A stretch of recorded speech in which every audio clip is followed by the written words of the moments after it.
of the Health, Safety, and Human Services Committee at 12:02. Roll call, please.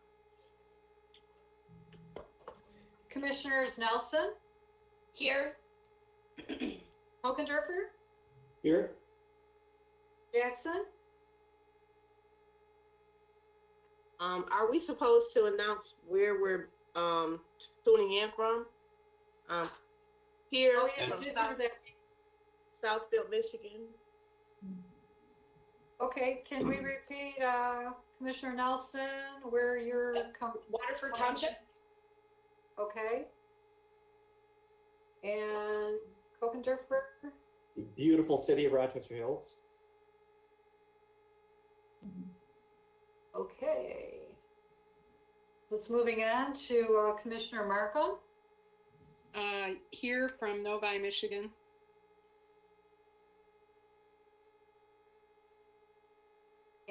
Miller, are you here? Powell? Pontiac, Michigan. I'm here. Okay. Gotcha. Commissioner Gingell, are you here? He may be absent with notice. Hoffman? I'm here and I'm in the living room, so I'm in Rose Township. If I were in the kitchen, I'd be in Highland. That's true. That's good to know. Okay, Luz? I'm here from Clawson, Michigan. Hey, Madam Chair, you have a quorum. Thank you. Let's all stand for the Pledge of Allegiance. I pledge allegiance to the flag of the United States of America, to the republic for which it stands, one nation, under God, indivisible, with liberty and justice for all.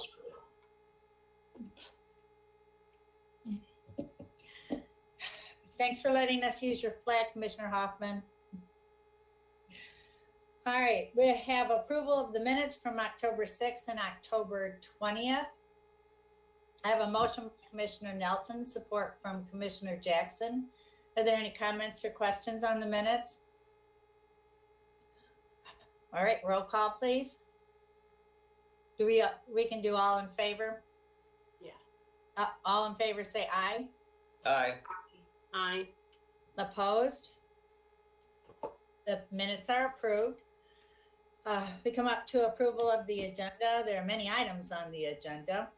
So I have a motion by Commissioner Nelson and support from Commissioner Powell. All in favor of approving the agenda, say aye. Aye. Aye. Opposed, say nay. The agenda is approved. We move on to public comment. Is there anyone from the public wishing to comment? Currently, your public comment lines are open. There is no one in the auditorium, and there are no written submissions. All right, thank you. Then public comment is closed.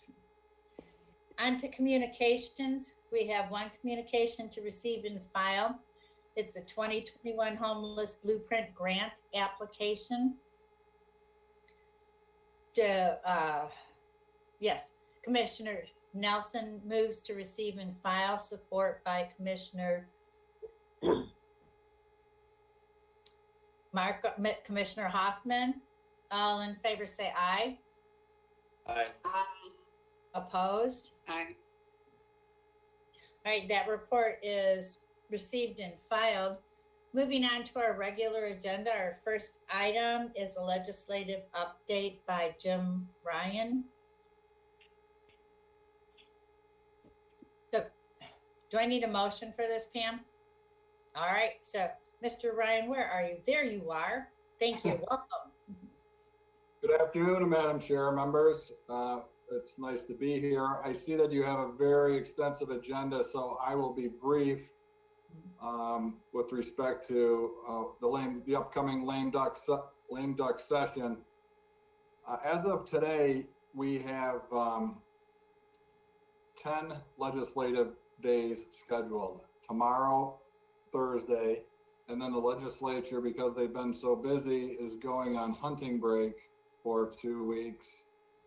And then we'll return for the first 3 weeks in December, meaning that they have Tuesday, Wednesday, and Thursday. So that's 9 days left, if you don't count tomorrow, to get done whatever it is that they're going to get done.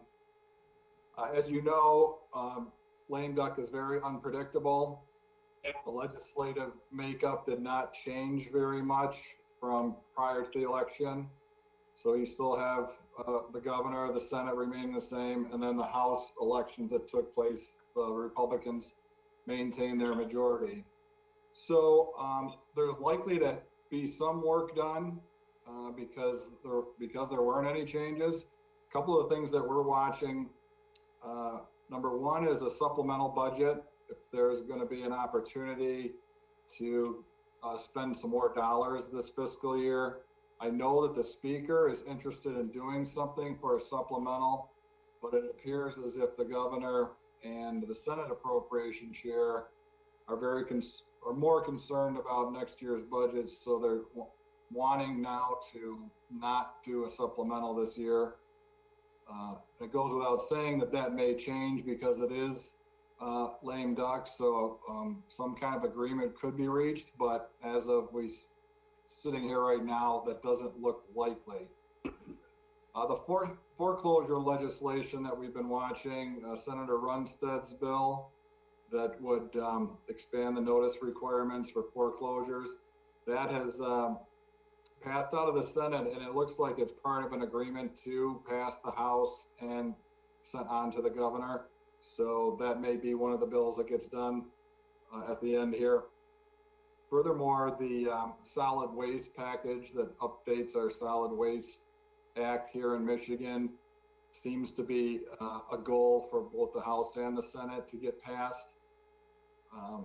And what we talked also about in the past is the 4-year terms for county commissioners. There's a lot of talk about these moving, but there's been a lot of talk for weeks now, as I've told you in the past, but they haven't moved. So there is very little time left to do it because of the 5-day rule, where a bill has to lay over for 5 days in each house. So not having even left one house, there's very little time to get that done. And that's pretty much it from my perspective. If there's any questions, I'm happy to answer them. And it's great to see you. I miss seeing you in person, and hopefully we'll be able to do that soon. Thank you. I have Commissioner Powell followed by Commissioner Hoffman. Hey, Mr. Ryan, can you let me know what the House numbers is, the lead, like from Dems and Republicans in the House? Do you know that breakdown? 58 Republicans, 52 Democrats. 58, 52. Thank you. You're welcome. Thank you. Commissioner Hoffman? Hi, Jim. Thank you very much for the update. And I have 2 questions. One is about Senator Runstead's bill to help with these property tax foreclosures to probably make the law consistent with the Supreme Court ruling. Do you know what their plan is for statute of limitations on that? I think now it's 6 years. I've heard people say it should be 2 years. You know where that is in the bill? You know, Commissioner, I can look it up and give you a call. I don't know off the top of my head, but it's easy to find out. Okay, thank you. My next question is about extending the term for county commissioners to 4 years. Is there opposition to that? I heard there was discussion about there might not be so much opposition, but when do you do it, in an off year or a presidential year? Are there any other concerns? Is that one of them? That seems to be the only concern really that we're hearing about, is whether it's going to be during the gubernatorial. One version, the House version has it taking place on the gubernatorial. However, the Senate version has it taking place on the presidential. So that hasn't been resolved. The bills haven't passed from one house to the other. So there's negotiations going on behind the scenes, but there hasn't been much progress made. All right, so that's basically the only opposition. People aren't suggesting that, no, it should be left at 2 years. There's not that discussion. It's mostly, they might be in favor of, but when do they implement it? That's correct. And we don't know if there's any other concerns because we haven't had a committee on it yet, but just the behind the scenes conversations and lobbying is that's the overwhelming concern that we seem to hear. All right, Jim, yeah, call me when you can, and thank you very much. Will do. Thanks, Commissioner. Thank you. Are there any other questions, Commissioner Powell? Yeah, just one question. Did you know the bill number for that, one with the foreclosure with Runstead? Did you know the bill number on it? Yeah, there's two bills actually. Okay. Senate bills 725 and Mhm. 720. No, I'm sorry. That's the 4-year term. The foreclosure bill is Senate Bill 725. Okay, foreclosure. Okay, thank you so much. You're welcome. Thank you. Any other questions? All right, thank you once again. It's always a pleasure to hear what's going on in Lansing. Yeah, sometimes it is. Thank you. Thank you. Our next item is Oakland County Prosecuting Attorney Transition Cost. So I have a motion by Commissioner Nelson, support from Commissioner Miller. And looks like we have Hillary Chambers to speak to this. Hi, good morning, everybody.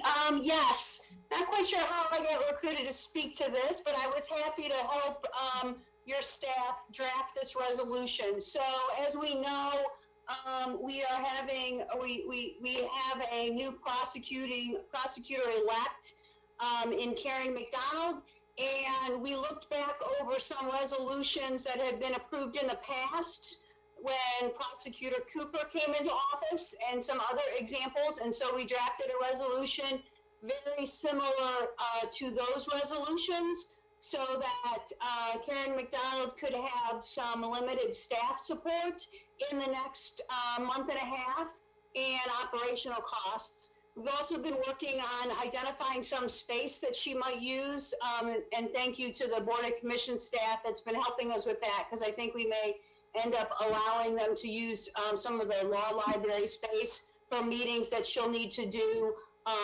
after, in the next 2 months. Now, all of this, of course, won't begin until it's approved by the full board. And you'll also notice in the resolution, it starts after the Board of Canvassers meets. So I spoke to Joe Roselle this morning, and he believes that the Board of Canvassers will finish their work by the 17th. And so this resolution starts, could begin on the 18th, which is why that is the date in the resolution. But basically it allows her to have two staff members that she can appoint to help in the transition, and then also operational costs, which we don't expect there will be many, but we wanted to just put a little bit of cushion in there in case anything comes up. Thank you. Are there any questions? All right, roll call, please. On item number 2, Commissioners Nelson, Yes. Okendorfer, Yes. Jackson, Yes. Markham, Yes. Miller? Yes. Okay, Miller. Yes. Yes. Howell, Yes. Gidgel, sent with notice. Hoffman, Yes. Loops. Yes. Madam Chair, you have 8 yeas, 0 nays. Thank you, everybody. And next item is our Public Safety Transparency Dashboard Project from IT.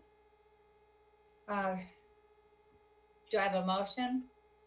Motion by Commissioner Nelson, support by Commissioner Powell. And I see Mike Timms here to speak to that. Yes, thank you, Commissioners. Chief Deputy Hillary Chambers is also still with us to speak to this as well if there's additional questions. This was originally part of the the budget message. If you'll recall, County Executive Coulter had suggested that this transparency activity should be something that we work toward, and making some of the Clemis data available. So that's the involvement of IT, is working with law enforcement agencies in the county to make that data available.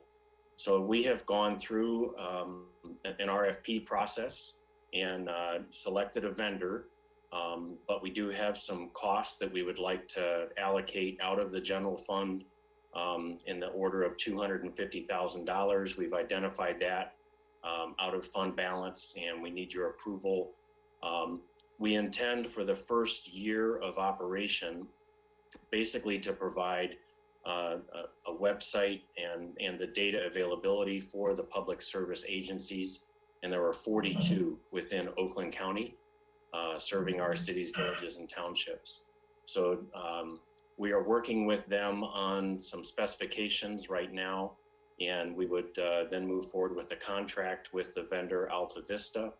And we would intend for the first year to provide that website, the build, design, and the implementation and web hosting for the first year of service for these county agencies. It's $4,000 per agency for the first year. This would also be available to non-Oakland County agencies, but they would have to contract separately and on their own with Alta Vista, with the vendor, if they were interested in doing that.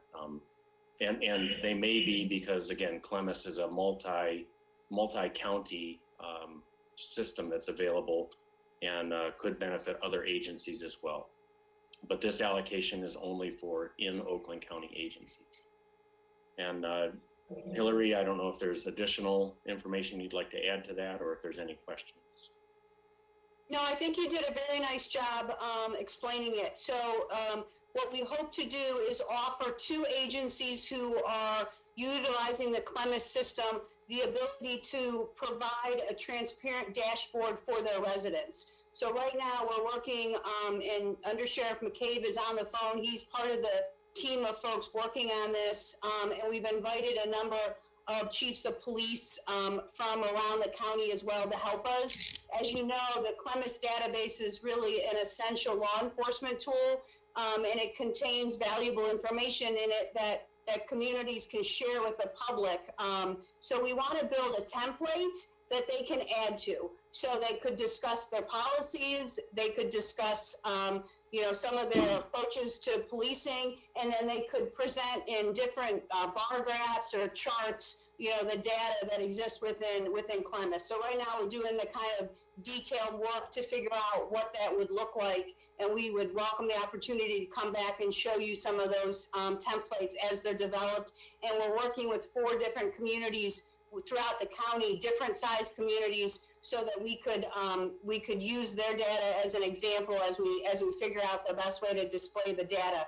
It would be on a voluntary basis for the community to distribute to display this data, but we want to provide them with the tool in order to be able to do so. And we hope that many of them will take us up on the offer once it's publicly available.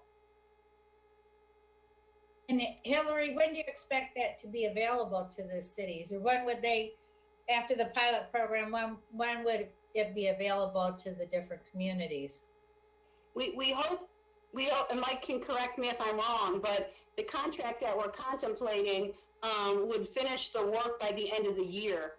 So we would hope to have, and we want to also go to the Clemis board meeting, which is in December, I think. Hopefully that's still happening, so that we can kind of tell we can review this with the full Clemis board as well. But we do hope to bring the contract to an end by the end of the year, and then manage the folks that want to participate after that. Thank you. Correct. Are there any other questions? All right, thank you. Roll call, please. On item number 3, Commissioners Kokendorfer, Yes. Jackson, Yes. Markham,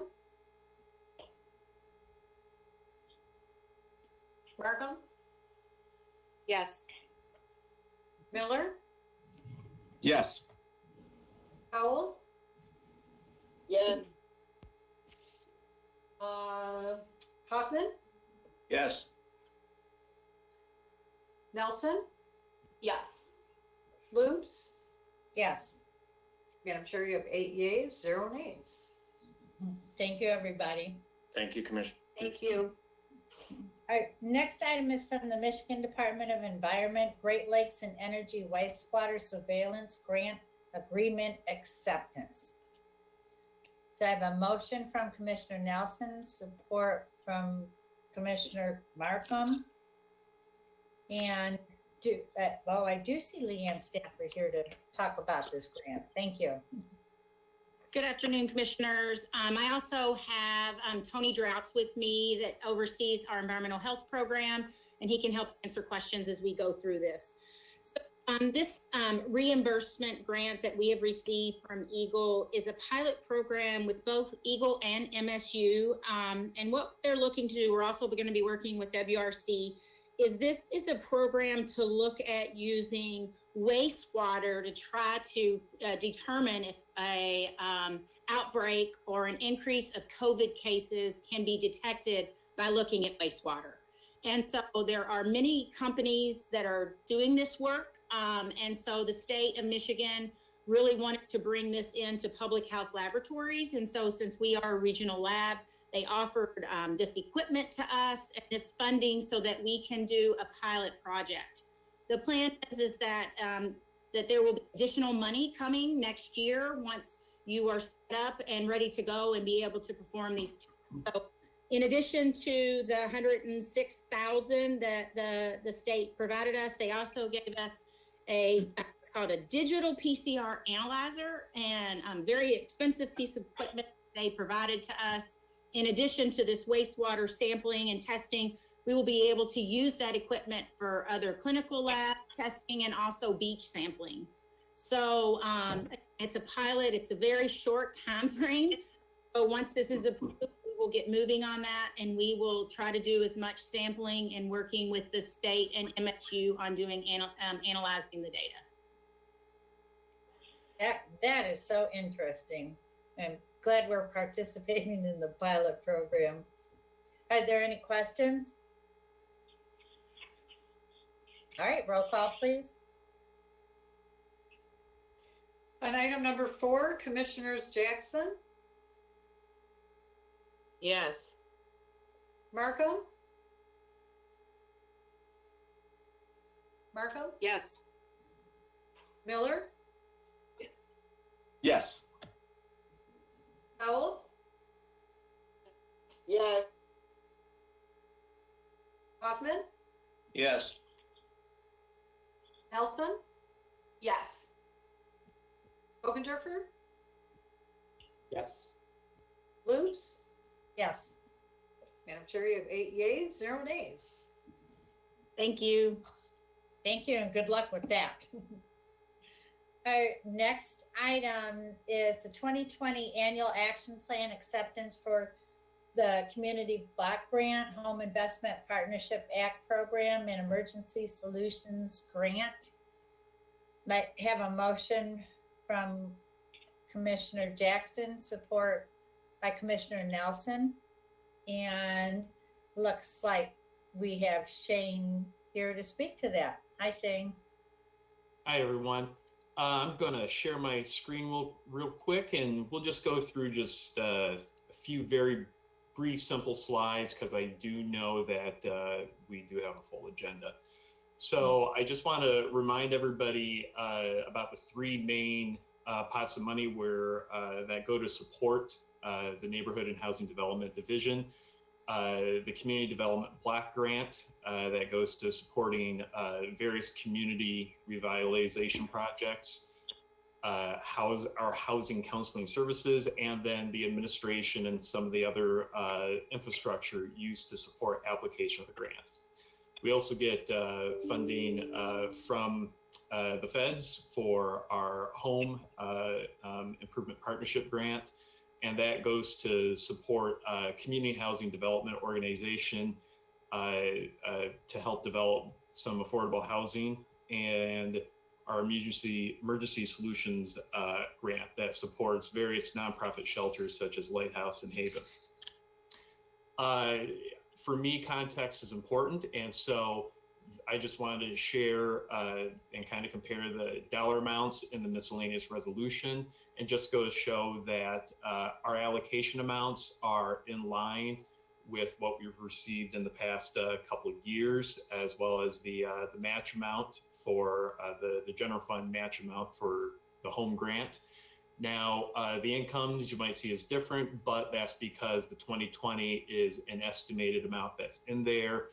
The past estimated amounts have been similar, and that's income that we get from repayment of loans that have come due for any number of reasons. Very briefly, the funding goes to continue to support all of the positions in the division. They're all special revenue. One exception, we share 80% special revenue supportive and accountant that goes to help our division and support those functions.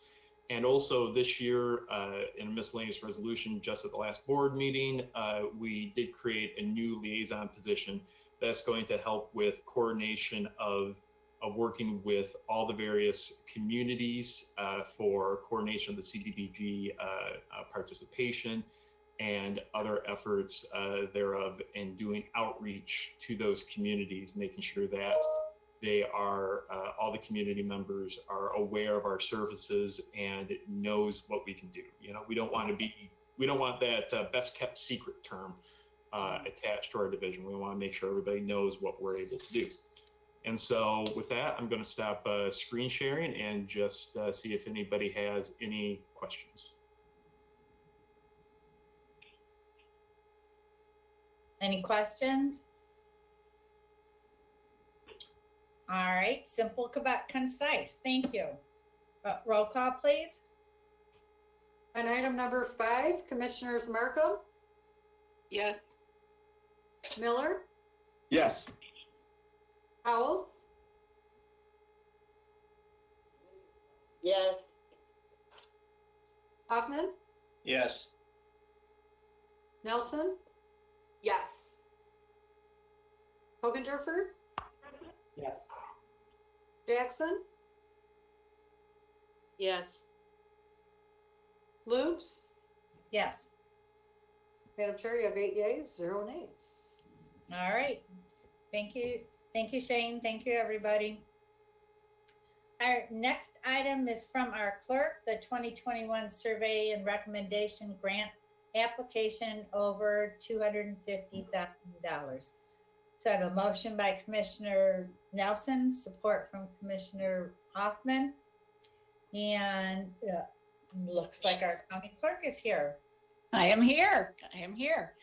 Good afternoon, Madam Chair and Commissioners. Nice to see you all, although virtually. So yes, once again, our annual remonumentation grant. What's special about this one is it is our final one before we go into maintenance. So if you look through the application, you'll see we have 145 corners left to do. So that'll be done this year, and then we'll be going into maintenance mode. So next year we'll be coming before you again with another grant, but it will be for a smaller amount of money because, you know, there'll be less work to do with maintenance. Thank you. Are there any questions? Oh, Commissioner Hoffman? Hi, Lisa, how are you? Good, how are you? Good. I have a question. What does maintenance entail once you get all the monuments placed? Okay, I think Ron's on here. He can probably give a better detail than I can. Ron? Yeah, Mr. Hoffman, what maintenance is, it's, all the corners will be completed, but it's to ensure that the corners that were completed are still in the right location or have not been destroyed. So the surveyors will just, when they're out there working, if they find one missing, it has to be replaced. And the state and the grant will pay for that to be done. Oh, okay. Thanks, Ron. to add to that, like if we have when we have really bad winters, sometimes our road commission with the snow plows, sometimes some get damaged that way. We do get reimbursed for those, but things like that can happen that can, disrupt the monument. All right, thank you. Thank you. Any other questions? Roll call, please. On item number 6, Commissioners Miller, Yes. Howell, Yes. Hoffman, Yes. Nelson, Yes. Hokenderfer, Yes. Jackson, Yes. Markham, Yes. Lubes.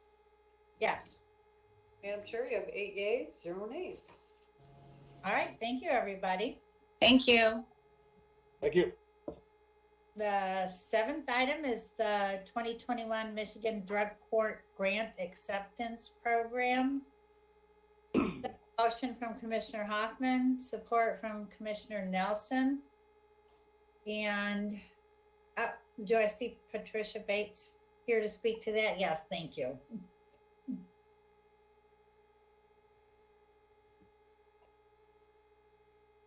So this year, we received a grant, and slightly less than last year, but that was across the state. So we were informed, but still a good amount to do some great things with our drug court that's been operating since 2001, but more in line with SCAO since 2013.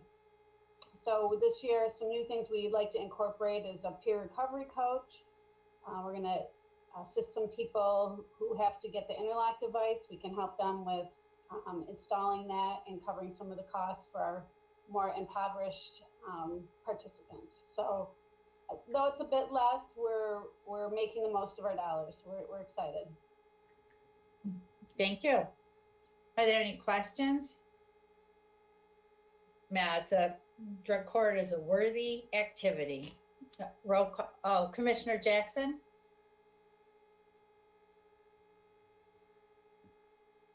Thank you. Hi, Ms. Bates. Thank you for that information. I just wanted to ask you, because we've had presentations about the drug courts and special courts within our county judicial system. And one time some statistics were given and they were kind of troubling to me. There were very low completion rates in the African-American community, or participation rates in the African-American community. Is there a way that you or your group could provide us maybe some stats over the last couple years to show us the participation amongst racial lines and those demographics? Because I want to find out and want to try to help our public participate more in these programs. And I think if they see a lack thereof, it may help invigorate people for participation. I don't, it's kind of a task, and just, at the onset, starting to look at it. Could you get that information to me or to the commission as a whole, the teen courts and everything? Well, I can, so do you want specifically for our court, or you want, I probably can get for our court. We keep our own statistics through a program that SCAO provides, a case management program. I don't have access to the other courts. Okay, so it would be each court itself, I'd have to request. Okay, well, yeah, starting with you, it would help. Okay. Yeah, we can do that. All right, thank you. Because I know that you want us, to promote that we, have this option, and I think that it would make a lot of sense to show the community that I represent the numbers. Okay, that's not a problem. All right, thank you. Any other questions? Commissioner Powell? Can I just ask that information, or Janet, when you get it, can you share that with me as well? Absolutely. Absolutely. Thank you. Thank you. All right, thank you. Anyone else? Roll call, please. On item number 7, Commissioners Powell, Yes. Hoffman, Yes. Nelson, Yes. Hogenderfer, Yes. Jackson, Yes. Markham, Yes. Miller, Yes. Loops, Yes. Madam Chair, you have 8 yeas, 0 nays. All right, thank you. Thank you. Thank you. All right, next item is the 2021 Crime Victim Rights Grant Acceptance. So I have a motion from Commissioner Nelson, support from Commissioner Hoffman. And we have Kelly Fitzgerald here to speak to that. Good afternoon. Can you hear me? Yes. Can you see me? No. Sorry, I'm trying to turn my camera on. I think I've got it here. Yes. Okay. Well, good afternoon. So I'm here regarding our Victim Rights Grant Acceptance Resolution, which would approve the fiscal year 2021 reimbursement grant award from the Michigan Department of Health and Human Services to the prosecutor's office. The reimbursement originates from the Michigan Crime Victim Rights Fund, which was established in 1989 to pay for mandated crime victim services. This will be the 29th year of grant acceptance, and the contract amount is $761,449 with no required county match. Salaries and fringes are reimbursed as set forth in the resolution for 9 Victim Services Section employees. Thank you. Yep, thank you. Commissioner Powell? Can you break down what is some crime victim services? Like what is that? Like, what is it? I'm reading the resolution. I'm just trying to get clarity of what type of things does this help or assist with. Yeah, we provide notices to crime victims. So notices throughout the court process and throughout the criminal justice process. So notifications of upcoming court hearings. We provide information and notices regarding, again, the court hearings, the final disposition of the case, appeal statuses and things like that. And we also provide court advocacy for victims and community resources. Mm-hmm. Thank you very much. Yes. Thank you. Mm-hmm. Any other questions? Roll call, please. On item number 8, Commissioners Hoffman, Yes. Nelson, Yes. Hogenderfer, Yes. Jackson, Yes. Markham, Yes. Miller, Yes. Powell, Yes. Loops. Yes. Madam Chair, you have 8 yeas, 0 nays. Thank you. Thank you. Thanks, everyone. Our next 7 items reference the Sheriff's Department, with the first one being our Memorial Justice Assistance Grant Program Acceptance. And I have a motion by Commissioner Nelson, support by Commissioner Hoffman, and we have our Under Sheriff McCabe here with us. Good afternoon, Madam Chair, and excuse me, committee members. Most of our items here are good news because they're money coming into the county. So the first one is the Edward Byrne Memorial Grant Assistance. That's based upon Edward Byrne, in case you didn't know, was a New York City police officer. A little background. who was 22 years old and was murdered in 1988. He was assassinated, shot 5 times in the head while he was on a protection detail for witnesses in a murder trial. Very sad situation, and the federal government named this grant after him in his memory. This particular grant, and the next one also, is based on our uniform crime reporting statistics for the 15 communities that we service as the local police department. So every year a grant is doled out based on those crime stats. So if you look at the resolution, you'll see the things we're going to purchase or proposing to purchase are 35 Nikon cameras, some binoculars, and some targets that we'll use in the range for our deputies when they're going to qualify on a monthly basis. So we're asking for the acceptance of that grant today. Thank you. Are there any questions? Roll call, please. On item number 9, Commissioners Nelson, Yes. Okendorfer, Yes. Jackson, Yes. Markham, Yes. Miller, Yes.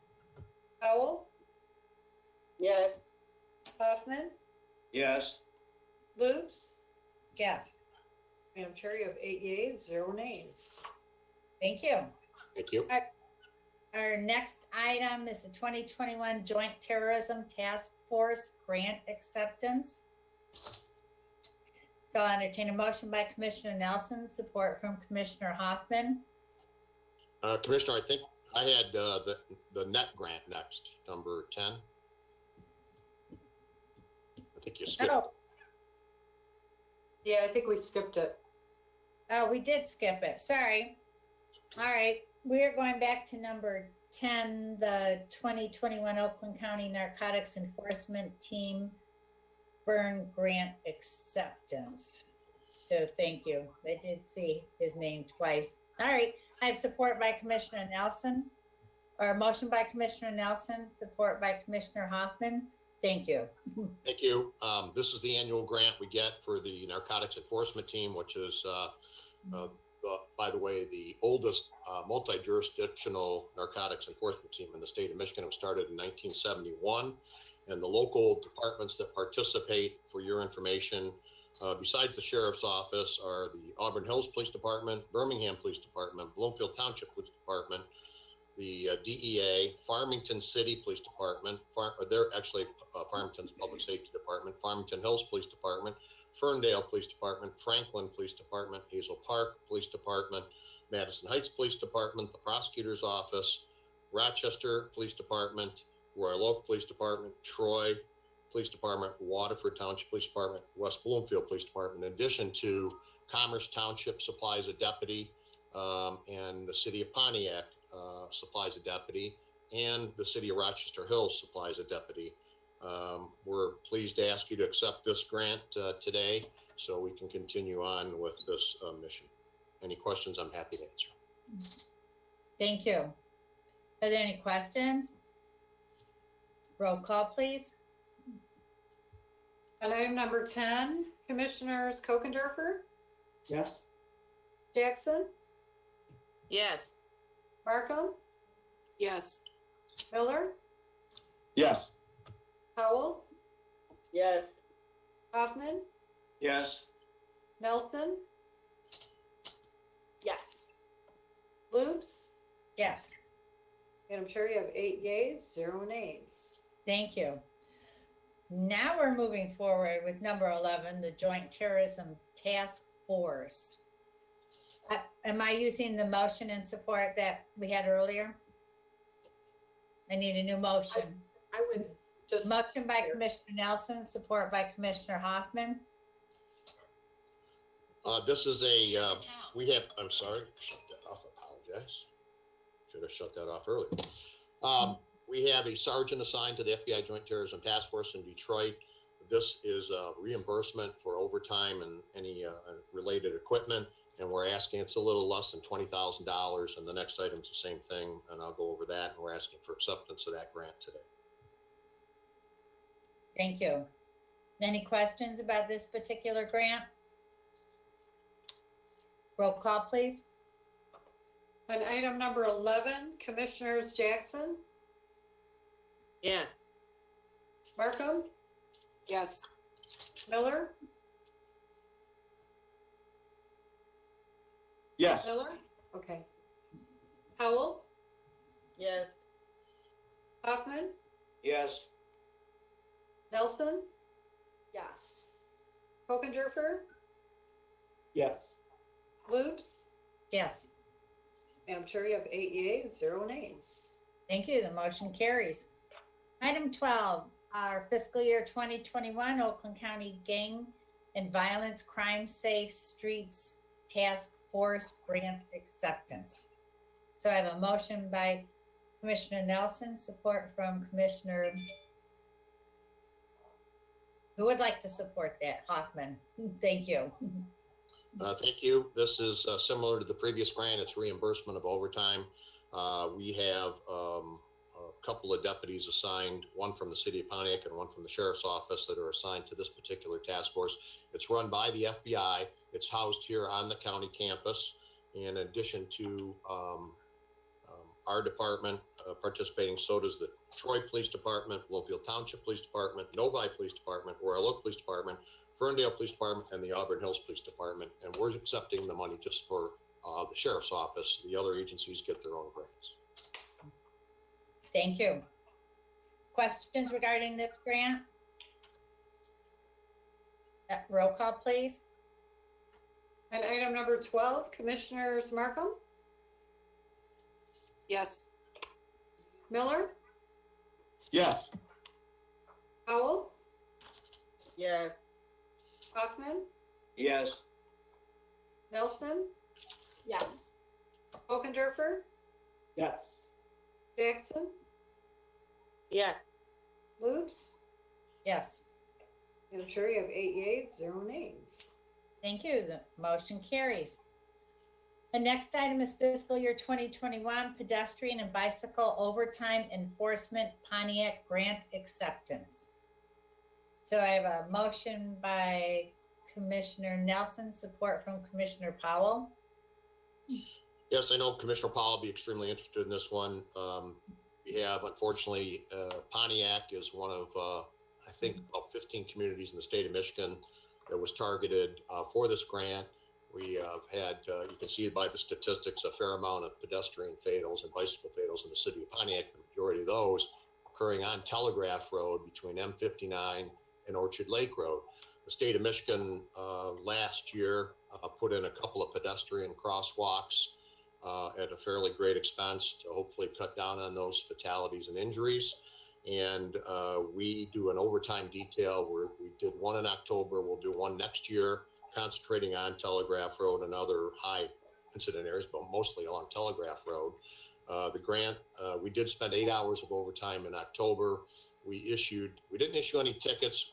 We think verbal or written warnings are just as effective as tickets. So we issued 10 verbal warnings on paper during that 8-hour time period along the Telegraph Road corridor. And hopefully this will help reduce pedestrian injuries and fatals in the city of Pontiac.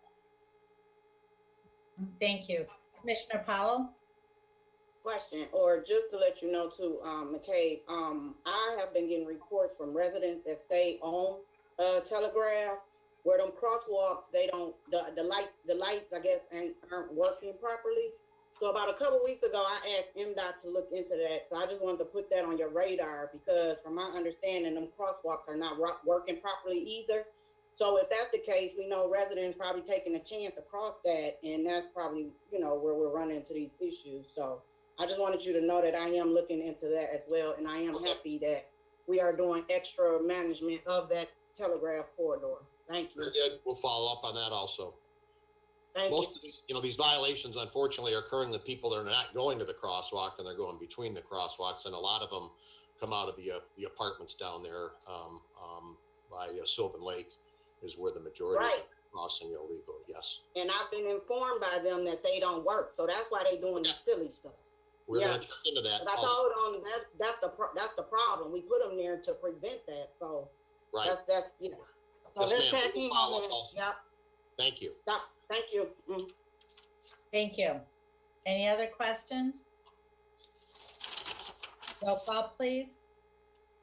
On item number 13, Commissioners Miller, Yes. Howell, Yes. Hoffman, Yes. Nelson, Yes.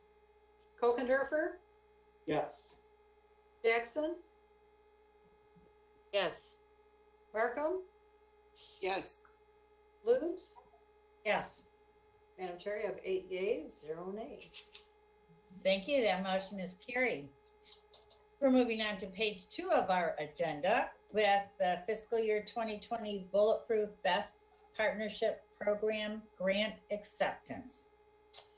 So I have a motion by Commissioner Hoffman, support from Commissioner Nelson. Thank you. This is our yearly, we always apply. We don't get accepted every year. Last year, we did not get a grant. The federal government put a restriction that they were only going to fund bulletproof vests for any municipality under 100,000 in population. So we didn't get anything. This year, we got 11,704, which will go towards helping us purchase bulletproof vests for our deputies out on the street. And we're asking for you to accept it today. Thank you. Comments or questions regarding this item? Roll call, please. On item number 14, Commissioners Powell, Yes. Hoffman, Yes. Nelson, Yes. Kokendorfer, Yes. Jackson, Yeah. Markham, Yes. Miller, Yes. Luce. Yes. Madam Chair, you have 8 yeas, 0 nays. Thank you. That motion is carried. We move on to our last item from Under Sheriff, which is the 2020 Law Enforcement Distribution Program Amendment over 15%. So I entertain a motion by Commissioner Nelson, support from Commissioner Kokendorfer. Thank you. This is the biannual allotment, comes from the state of Michigan for in-service training or any training actually for police officers in the state of Michigan. Our grant amount is the second one is I believe 32,000, a little over 32,686 for a grand total this year of 74,635, which is quite frankly, in my opinion, pretty pitiful. We've asked the legislature to address this issue. It amounts to about $104 per police officer in the state of Michigan for training, which is, in our opinion, woefully inadequate. Not sure what the fix is, but the fix is in Lansing. And we're asking for an acceptance on this. You can't do a whole lot of training at $104 per full-time equivalent, but we'll take what we can get, I guess. So we're asking you to accept this today. Thank you. Any questions? Roll call, please. On item number 15, Commissioners Hoffman, Yes. Nelson, Yes. Kokendorfer, Yes. Jackson, Yeah. Markham, Yes. Miller, Yes. Howell, Yes. Luce. Yes. Madam Chair, you have 8 yeas, 0 nays. Thank you, Madam Chair and Commissioners. Thank you. Our next item is the 2020 Parks and Recreation Property Tax Levy millage rate based on the November 3rd, 2020 election. So I have a motion by Commissioner Nelson, support from Commissioner Jackson, and we have Dave here to speak to that. Hi, yeah, I'm Dave Heber with Equalization, and I know Dan Stenzel's on as well. I think my role in this is just to explain how this is going to work relative to the tax bills that need to be mailed out on December 1st by the local treasurers. In October of this year, the Board of Commissioners approved the prior millage rate of 0.2310 that was reduced by Headley through the Finance Committee and then the full board. At that time, it was explained that if the millage passes from parks, that we would have to come back to the board to get it approved by the board. So it's really going to happen in hopefully 2 steps. By approving today's language, it's going to authorize Commissioner Woodward to sign the 4029 form, which is a state form that your local treasurers require to have to put it on the individual tax bills for the communities. So we will get that accomplished.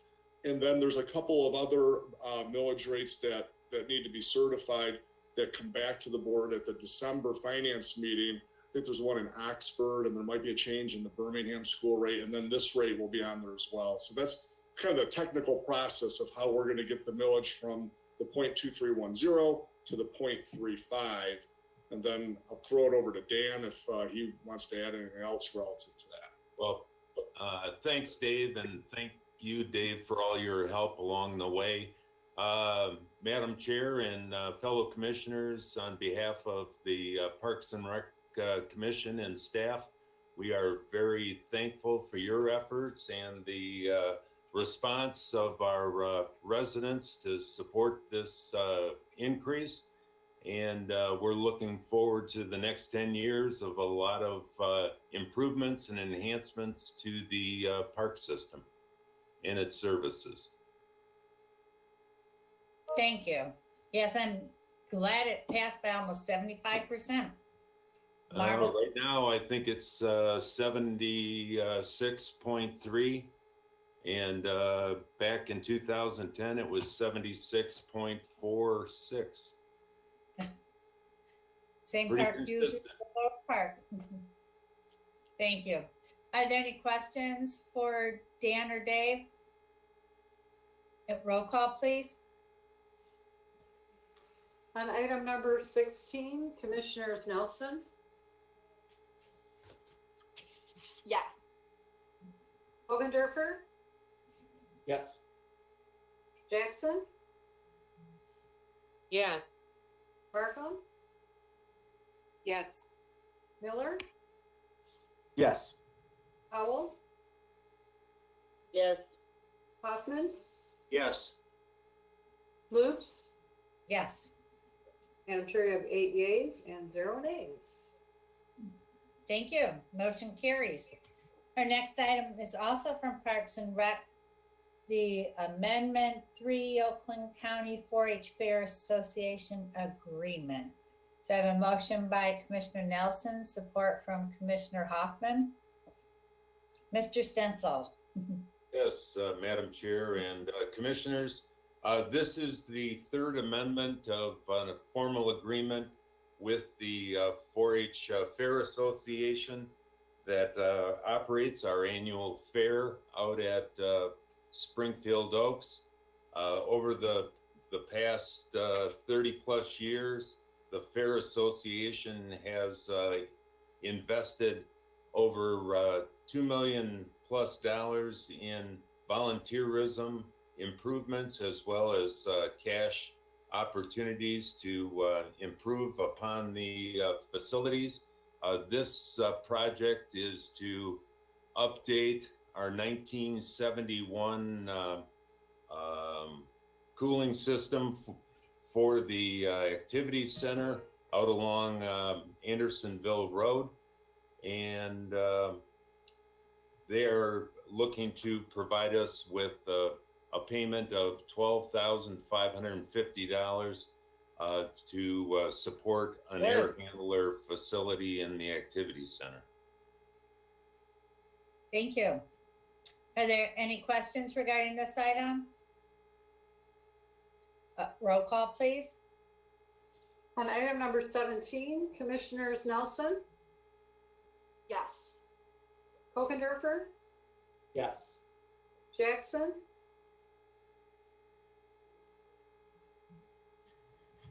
Commissioner Jackson, Oh, yes. Markham, Yes. Miller, Yes. Howell, Yes. Hoffman, Yes. Loops. Yes. Madam Chair, you have 8 yeas, 0 nays. Thank you. Thank you, Commissioners. Thank you. Oh, that was our last item for the Parks and Rec. Our next item is an amendment to the miscellaneous resolution 2023-2 acceptance of gift to the Oakland County Animal Shelter and Pet Adoption Center. I have a motion by Commissioner Nelson, support from Commissioner Powell. And I think we have Joni here to speak to that. Is she still here? No. Oh, yes, You she said does. Joni Toole? Or Bob Gatt?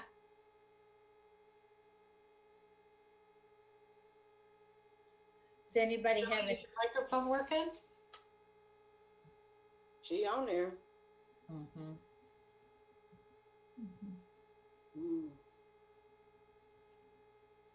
What's the question? Well, if We're trying to get there was a conversation regarding this, otherwise we'll go to a vote. And I did want to let you know that Commissioner Jackson had to leave early also. So she stepped out of this meeting, will not be returning. So does anybody have any comments about the gift acceptance for the animal shelter? All right, we'll go to roll call. On item number 18, Commissioners Kokendorfer, Yes. Jackson, Commissioner Jackson had to leave. oh, okay, thank you. Markham, Yes. Miller, Yes. Powell, Yes. Hoffman, Yes. Nelson, Yes. Loops. Yes. Madam Chair, you have 7 yeas, 0 nays. All right, that motion is carried. The next item is also from the animal shelter. It's the online dog license fee schedule. We have a motion by Commissioner, who would like to motion? Nelson, support from Commissioner Markham. I don't know if Joni's. Can you guys hear me now? Yes, thank you. Okay. Sorry about that. I don't know why that happened. So are we still on the donation or have we passed that? We passed the donation. We're on to the online dog license fee schedule. Okay. Are you ready for me to speak? I'm sorry. I had to dial back in, so I kind of missed everything. Yes, yes. Is there anything you'd like to report about the fee schedule? Yes. What this is the shelter is switching platforms from which the citizens purchase their dogs' licenses. And with this comes fees from the charge card company that's going to process our payment. And we're just passing this fee along to the customer, and it's 3% of the license's cost. Thank you. It's the same thing restaurants do, isn't it? Are there any questions or comments? What Commissioner Powell? What does that 3% eventually equivalent to though on a dog fee license? Well, for a $10.50 license, I believe it's 32 cents. So it's Okay. cheaper than what we've been charging through the our platform that we're using now, and it's not a whole lot. It says 32 cents if your dog is spayed or neutered. It might be 40 or 50 cents on a male-female dog. Got it. Okay, thank you. Thank you. Any other questions? Oh, Commissioner Hoffman? I just have one question, I guess more a comment. When I use my credit card somewhere, I really object to somebody adding a fee on top of it because it's the cost of doing business. And in my business, I accept all credit cards there are and I pay the fee. I just hate to see us do that. It's like nickel and diming them. And it's probably a convenience for everybody. Because it's a convenience for us because the money goes right into our account. So you don't have to have somebody process and send a check or scan a check and send it to the bank. Such a small amount of money, I think it's cost of doing business. Thank you. Commissioner Hoffman, I would agree with you. It's nickel and diming us. My experience is with restaurants, and I know they have a sign at the register that amount will be added to it. It's not an uncommon practice, but I think it is a nickel and diming practice. And Commissioner Markham? Yeah, I'd just like to pile on to that a little bit because we want to encourage people to be licensing and spaying and neutering their pets.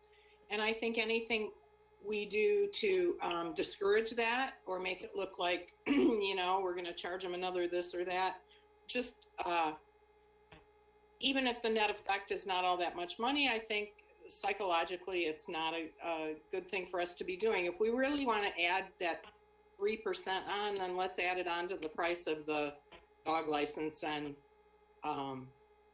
you know, go from and pay the fee as Commissioner Hoffman has suggested. I think this is pennies, and it's probably costing us in bureaucracy.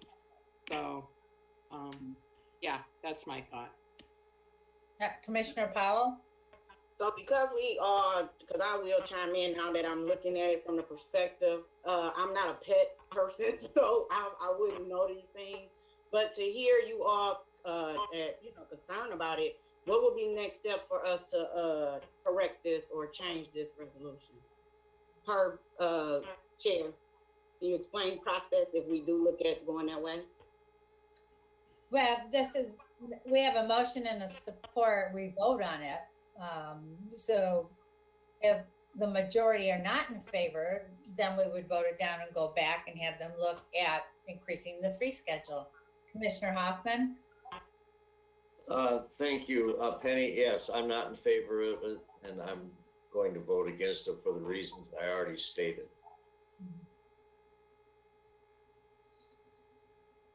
Yeah, Commissioner Powell?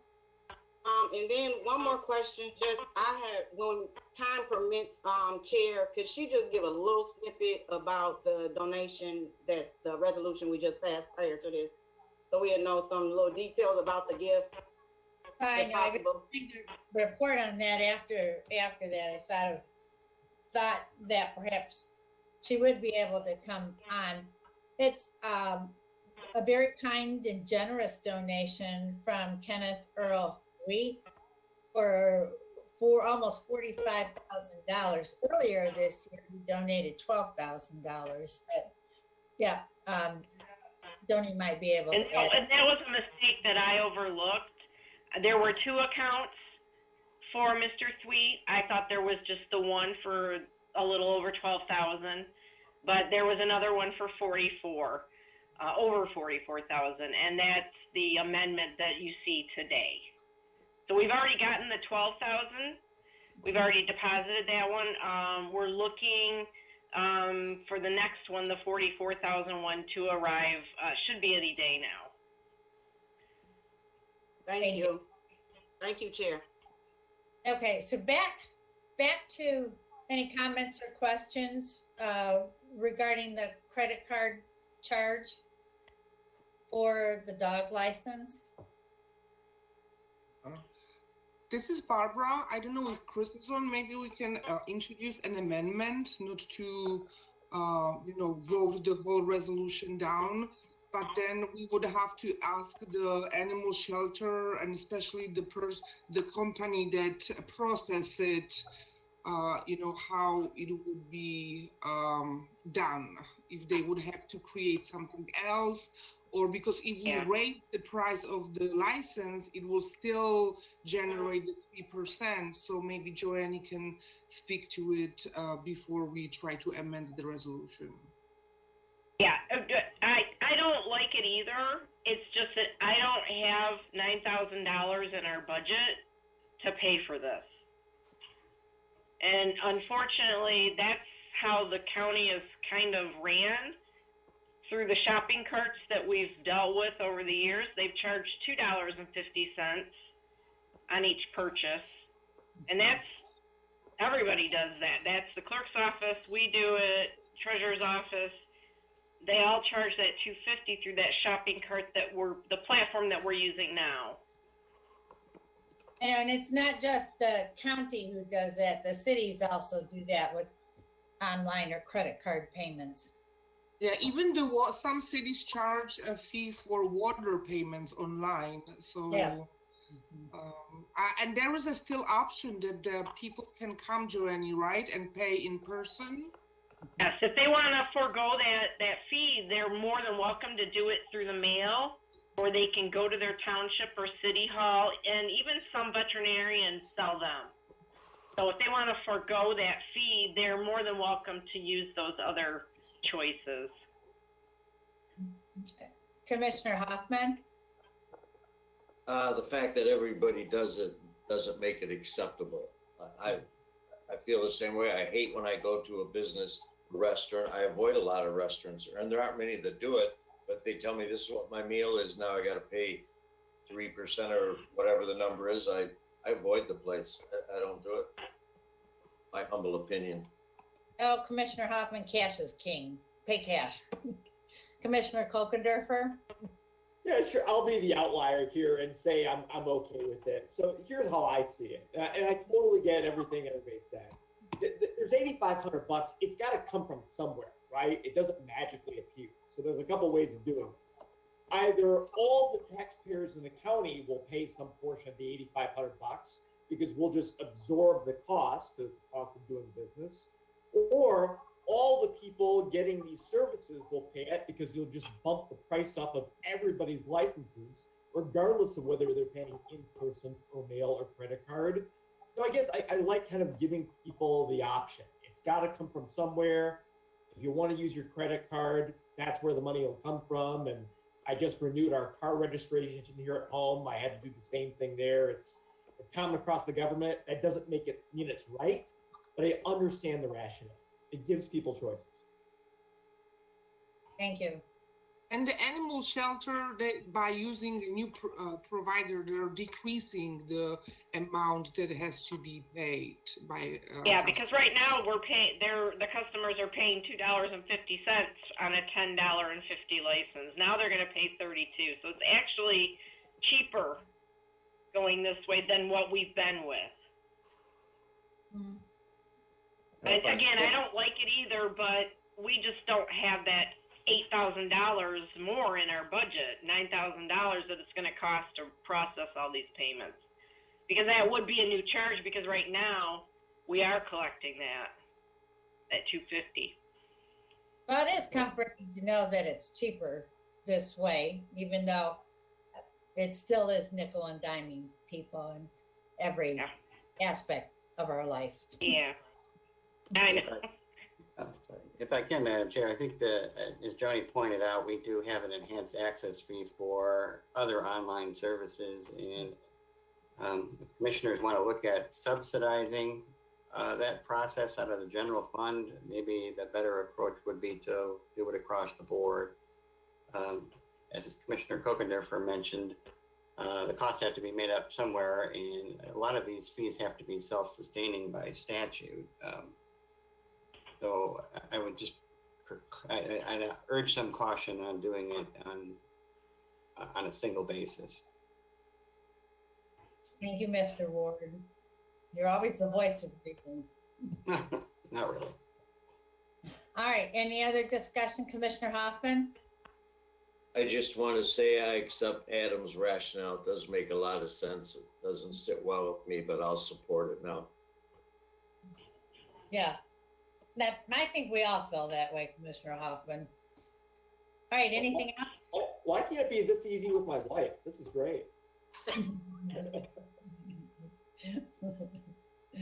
All right, roll call, please. On item 19, Commissioners Markham?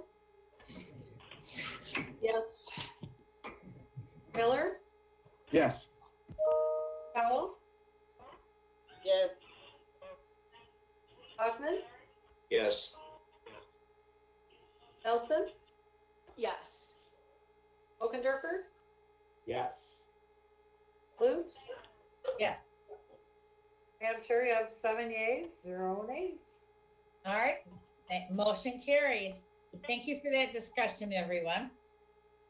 Thank you, Commissioners. Thank you. So our last item on the regular agenda is a presentation from the Detroit Institute of Arts.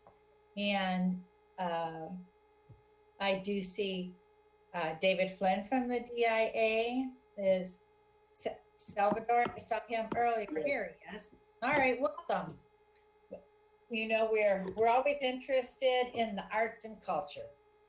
Wonderful. We are very grateful that you invited us today for this session, and we have a number of team members on the call. My colleague Dave Flynn, Judith Dolkar, who is our Deputy Director, Christine Klostra, who is our Head of Marketing, and Julie McFarland, who helps as the Tri-County Public Affairs Officer, also helping, and that works with all the data and information that we collect to present to the Commission. And with that, I'll start with our presentation, and which is a little bit a summary of the things that we've been doing in the last months. Please, next slide.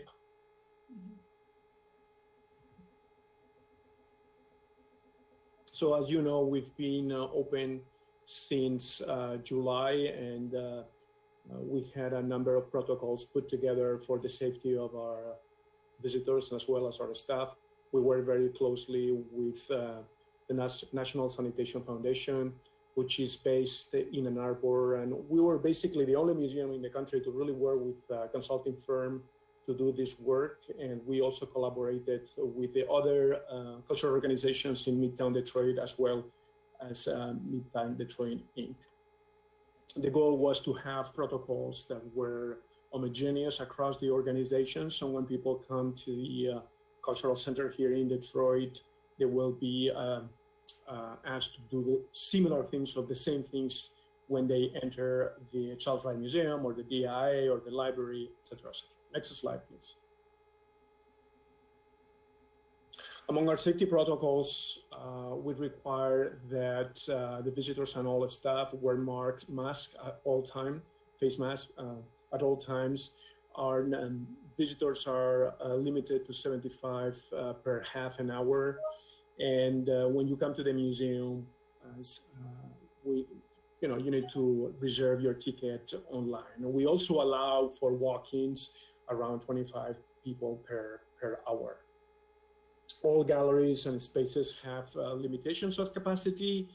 And right now we have a number of team members who have been redeployed to help us with the galleries, as well as with the new tasks that have emerged because of the COVID-19 situation.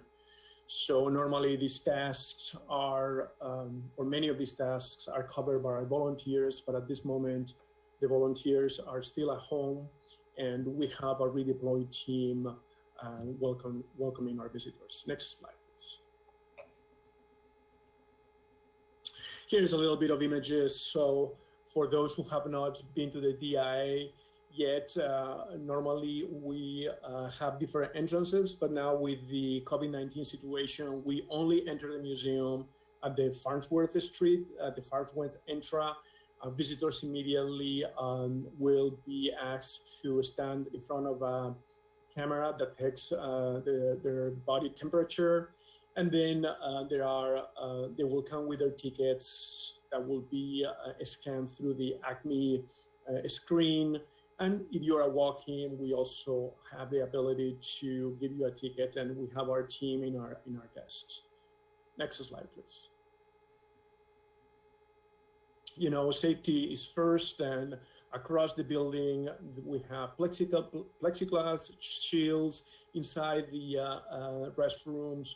We have created measures for social distancing, and you find hand sanitizer stations across the building.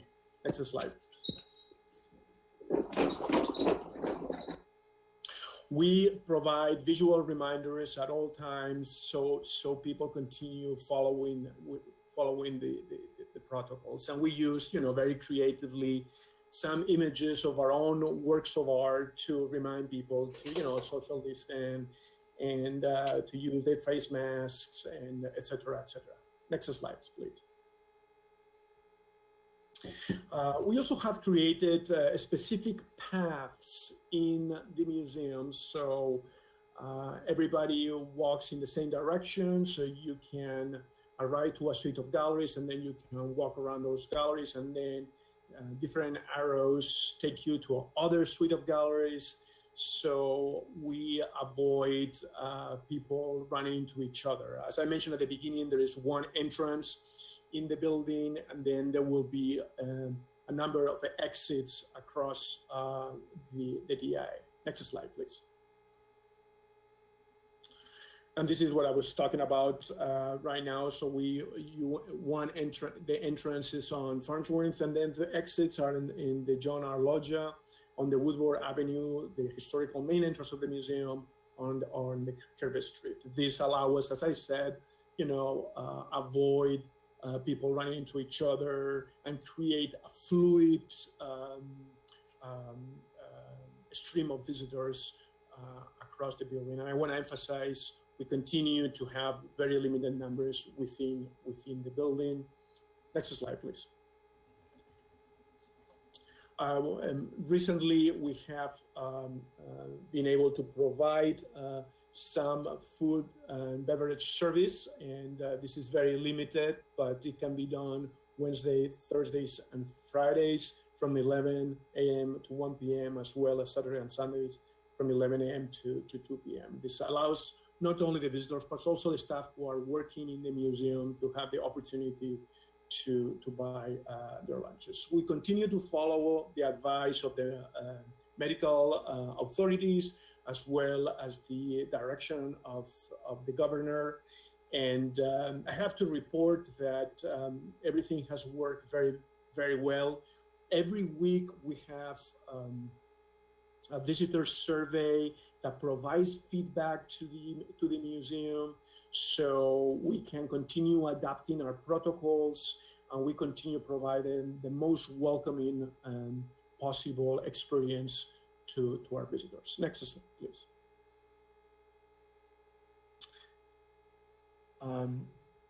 So with that, I finished my presentation about where the museum it is right now. But obviously, we continue to provide our Tri-County services, and during the summer, we've been able to install our inside-out pieces. As you all remember, these are very, very popular and reproductions, high-end reproductions of works of art that are in our collection, that we have on view in different public spaces in front of our centers or libraries or parks. And sometimes we're able to create some tours. Now it's a little bit more difficult because of the COVID-19 situation, but we have had virtual events surrounding Inside Out, and we had different speakers, and we have done some openings, so that has worked very well. Next slide, please. We also continue with a very popular mural project initiative, and here you can see the mural that is about to be finished. If it's not finished, in Lake Orion, it represents the dragon, which is the official mascot of Lake Orion. This is we're very proud about this Partners in Public Art initiative because they are very well received in the community. It brings the DI beyond the walls of the museum itself. It creates a long-lasting impact in those communities. And it's just really an amazing experience because we also work with local artists. And it connects the museum beautifully with the community. Just remember our great Rivera frescoes of murals in the museum, and now you have these murals that follow the tradition of Rivera, but they are no longer in the building, they are actually in the community. Next slide, please. As I mentioned, when we closed the museum on March 13, we made an effort to continue providing our services to Oakland County. And obviously our school program, our senior program, our community partnership program pivoted into more virtual. And here, this is a little bit of of a list of things that we've been doing virtually, 24 behind the scene talks. We have a number of events in which I, for example, read books for children, and we posted on Facebook. And we continue to work with the teachers, and we have 7 virtual educator professional development sessions. So we continue working with the Oakland County community through online and virtual opportunities. Next slide, please.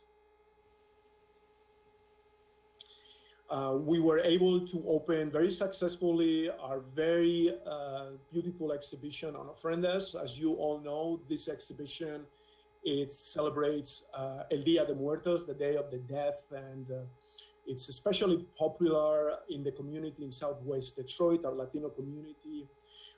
Artists from across the Tri-County come to the museum or propose the museum altares that celebrate the life of those who passed away.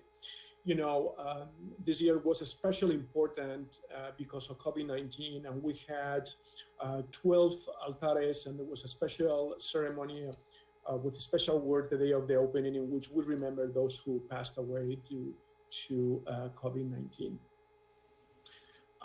Because this is very popular in the Latino community, our labels are in English and in Spanish. And for those who prefer not to come to the museum or not, you know, because of health issues, we provided in our website a virtual tour. You can go in our website and really visit beautifully this exhibition.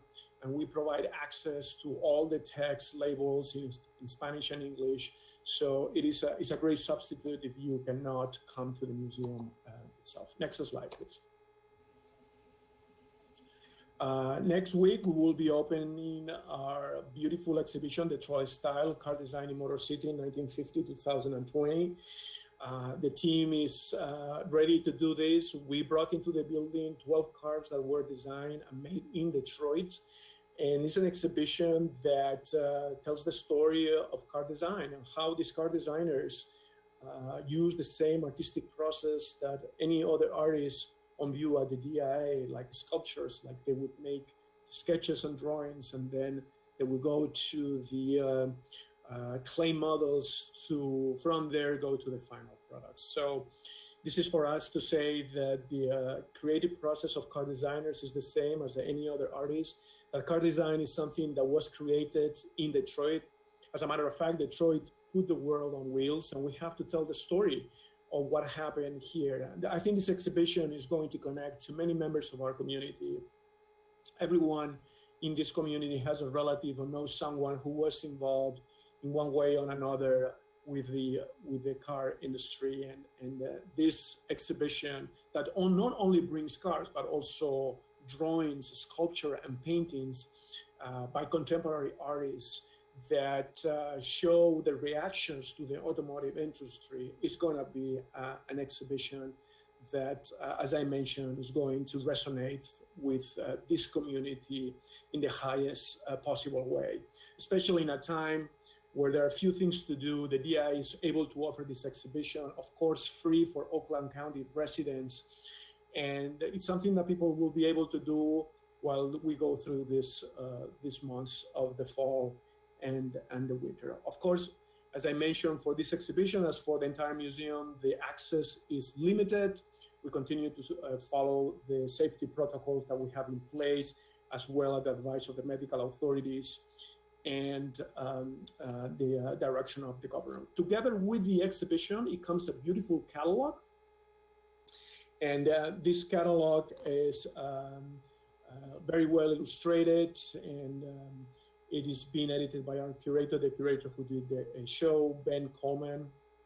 The catalog includes all the cars and the works of art in the exhibition as well. You'll notice when you come and see the exhibition that we have chosen 12 cars, and that was not easy to do. Some of them are prototypes, some are cars that were made for the market. And as I mentioned, it was not easy to do because we had to choose 4 cars from Ford, 4 cars from General Motors, and 4 cars from Chrysler. So to do that, we put together scientific committee that helped us choose those cars. And I know there's going to be a lot of debates whether those cars are really representative or not, but that's what we like, that people interact and have opinions about the things that we do and connect and really enjoy the exhibition. It will be open through through June 27th. Next slide, please. Together with that exhibition, in our galleries for photography, we'll be opening an exhibition on the photographer for Pennsylvania, Ross Marshall, who really traveled the country in the 1970s and 80s, photographing, you know, the summer festivals, but also when he came to Detroit, he really photographed the workers that were dedicated and were involved with the automotive industry. We have a selection of 90 photographs by Ross Marshall that will be a great complement for the car design exhibition. Next slide, please. Last but not least, in January, we will be opening an exhibition on contemporary art. As I mentioned, the car design exhibition is taking some space in our contemporary wing. A number of galleries are the ones that we use to install the car design exhibition. And since our exhibition on Van Gogh has been delayed to 2022, the temporary exhibition space where we normally would have the Van Gogh exhibition is not going to be occupied by this exhibition on contemporary art that the team is putting together. It's an exhibition that really tells the story of acquisitions that the DI has done for the community in the last year in this area of contemporary art. And it's really exciting show, and it's going to really display a number of works that we think are interesting for our community and that show our collecting strategies as we continue to build this DI. Just remember that the museum is very lucky to have restricted endowments for acquisitions. This is funding that has been given to the DIA to buy works of art. And we can only use the return on those endowments to buy works of art, and that's what we do. And we're fortunate to have a great team of curators that find wonderful things as we continue to enhance and broaden our collection.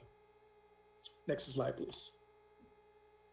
So this is a little bit of a summary of the things that the museum has been doing during the last months. And you know, I want to thank the DIA team who is on the call as well, and would like to now have an opportunity to answer any questions that the commission might have. Well, we do appreciate the partnership that we have with the DIA. I have taken advantage of the Inside Out program many times. We have a mural in Clausen, so it is a great collaboration. I thank you for your work for them. Well, thank you. It's been, it continues to be a great partnership. We are very fortunate to work with a great arts authority chaired by Tom Guastello, and the entire arts authority helped us very much to figure out how we're going to do our service to the Oakland County residents. So it's just a great way to continue investing back into the community, because we've received this millage for which we are so grateful. And there are other museums in the country that have millages, but we are the only one that with these funds takes them and creates programs for the schools, educational programs for the schools, for the seniors, for our community partners, and reinvest this funding back into the community so we can provide educational programs at the highest possible levels. Thank you. Are there any other comments or questions about the presentation from the DIA? All right, thank you for waiting with us, working throughout our meeting. We have Commissioner Powell. You know what, I'll just send an email, because I did raise some concerns with Marsha Durkinson did that we had to restructure. That, you know, due to COVID, some things had changed. I was just trying to figure out, be it that the kids used to come to the center for fun, you know, trips and stuff like that. and you may have mentioned it, I was a little distracted, but I just want to ask this question. Be it in that case, be it if the school still did want to coordinate something or a classroom, were we open to considering delivery of things or art projects or anything of that sort? I'm sorry. Have y'all thought of any, basically, have y'all thought of any initiatives where before schools, senior centers will bring the action to the DIA, but because we have all these limitations with COVID, has anything been thought of to think outside the box to say, hey, we probably can do some stuff virtually with people in their settings or in their classrooms or things like that? Have you all explored those options? I'm going to let my colleague Judith Dolkart answer this question, who is our Deputy Director for Art Education and Programs here at the DIA, who's on the call. Thank you for the question. Good afternoon, everyone, and thank you for the question. Yes, we have been working really hard to think of ways that we can bring the DIA to schools or to students. So one of the things that we've come up with is a program called DIA Delivered. It's a kind of field trip in a box that we would send to teachers, and it covers the different cultural areas of the collection. So for example, there's one on Asian art, one on Native American art, one on African American art. And just as a teacher would sign up for a field trip to bring their class to the museum, a teacher can sign up for this kit and have it delivered to their class, to them. They're age appropriate, so there's one for elementary school, middle school, and high school. So I think there are 8 collections in overall, the ones that we know are most visited by the schools, for which kits can be ordered. We're still building them out right now, but by January, we should have almost all of them ready to go. We're just now testing the Asian one, and we worked with 10 schools in the Tri-Counties to pilot that. And then similarly, we're working on right now a kind of a complement to that, which would be a tour online, which again, a teacher could sign up for. And that sort of covers a bit of the K through 12 programs, as well as some videos that are being produced online that you can access at any time for kids. And then for seniors, we're doing our Thursdays at the museum, but in a virtual format. And in the coming, I guess in just about a week, we're gonna kick off a pilot to deliver art making kits to senior citizens in communal living facilities. So we're working really hard on it, and we hope to have to share some more of that with you soon. Thank you. That just made me very happy, because I was just wondering, how are we accommodating that wonderful opportunity that you all have offered in the past? So thank you. Yeah. And also, Commissioner, this is Barbara. We were lucky to partner with DIA for Thursdays at 1 for, and the Women Suffrage Committee created a virtual tour that was really a big success. Over 300 people, logged into the tour. So we were thankful. And it was so popular, we extended it for 2 weeks. So it was a very great collaboration with DIA and the Oakland County Board of Commissioners Women's Suffrage Special Committee. Okay, so moving forward, once you all roll out that information, you all will share that with us, and then we can start helping advertise those options for our communities, correct? Absolutely, absolutely. Okay, thank you.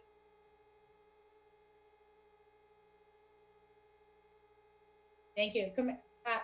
We have a question from Mr. Stencil. No, I just wanted to make a comment. We have done several. We've done several virtual programs for senior citizens over the spring and summer with the DIA that were very successful. Okay. Thank you. Okay. Thank you. Thank you. And any other comments? All right. Are there any? So thank you. Thank you all for presenting to us today. Is there any other business to come before this committee? Oh, seeing none, then at 1:41, Madam Chair, yes. Would you like to receive and file the presentation for the record? It was in the package, so they don't have to. Say it again. It was If in you'd like the to make a package. motion I'm sorry. I know, Pam, but it was in the packet, so they already got Yeah. it. Yeah. Yeah, I know. It's just receive and file for the record is all I was asking. I serve at your pleasure. It's okay. Yeah, it's your pleasure. All right. I have we'll receive and file. I have a motion by Commissioner Nelson, support from Commissioner Powell. All in favor, say aye. Opposed? All right, we have your presentation on file. We have great information about the DIA. There is no other business to come before this committee, so at 1:42, this committee is adjourned. Thank you, everybody.